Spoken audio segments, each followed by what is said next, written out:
BJP नेता को खपड़ी उल्टोना मेंदो मांग सेदा हातांग तायम सेट सेना तायम सेदा हातांग मांग सेट सेना नोआ लक्षण नितोंग बीजेपी रे नेता को ठेन नेलोगो काना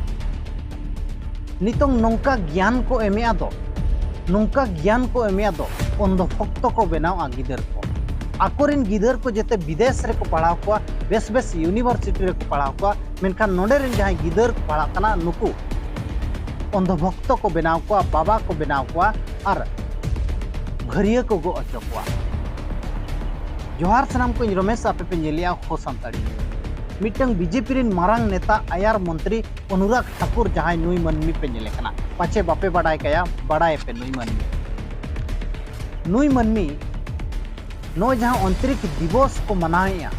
मेंदो 23 अगस्त हिलो हिमाचल प्रदेश रेनंग हिमीरपुर लोकसभा रेन सांसद कनाय आजिज गिदर दो विदेश पढ़ाव लगी भेजा के दिया और नोंडे जहां नवोदय स्कूल रे को पढ़ाव कन गिदर सेन कते लया को कना तो हनुमान प्रथम स्पेस यात्री कनाय मेंदो हनुमान बंगा प्रथम अंतरिक्ष यात्री कनाय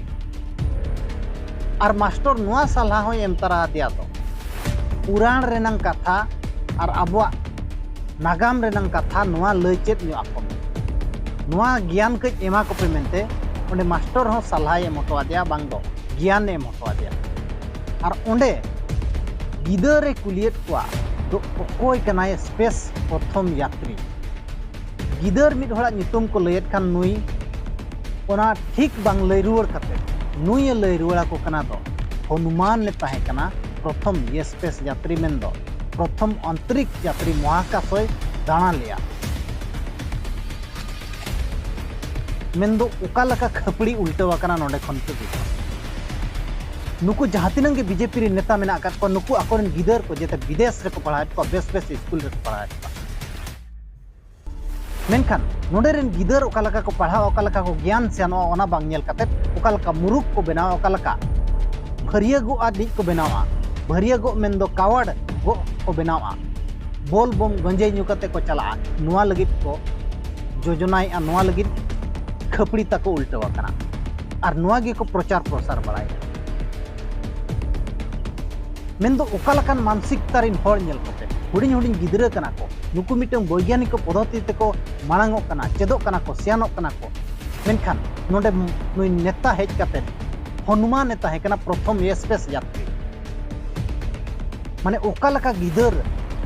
बोकाय बनाय पर भक्तय बनाय बोका मा बांग भक्त गेरुआ हरो कते को दाना बड़ाय नुई लेकन नेता को जदी कथा चलुआ नुइया जदी हुकुम चलुइना पूरा मेनखान राम रहीम और आसाराम बाबा को लेका नोडे स्कूल मास्टर दो को मेंदो उका लकान मानसिकता रिन होड़ कना को आपे नोडे खंटी को ओना दिन लया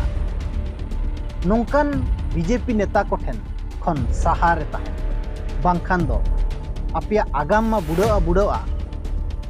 गिदर पिदर को आगाम हो बुड़ाआ उका लकान मेंटालिटी होड़ कना को नोआ मा पे ठीक के को गया ओना साव सावते दोगला हको दोगला गया और कुंबड़ू हको कुंबड़ू गया दिसम पूरा को अखरीन चाबा के जहां हिजू कना उनीगे दिसम में किरिंगे उनीगे आज जगह किरिंग करते नोडे संपत्ति बनावाय जहां गे एक्स वाई जेड बाहरे रिन जहां गे मिटंग हिजू नोडे जो संपत्ति किरिंग करते जगह दोया संपत्ति बनावाय मेनखान उनी बनाव दाड़िया मेंदो नितोंग नोंका स्थिति ते सेटरेन गया भारत तो नितोंग अखरीñok कना और नोडे रिन नेता उनकुरिन दलाल को सजाव कना एजेंट सजाव करते भारत को अखरीन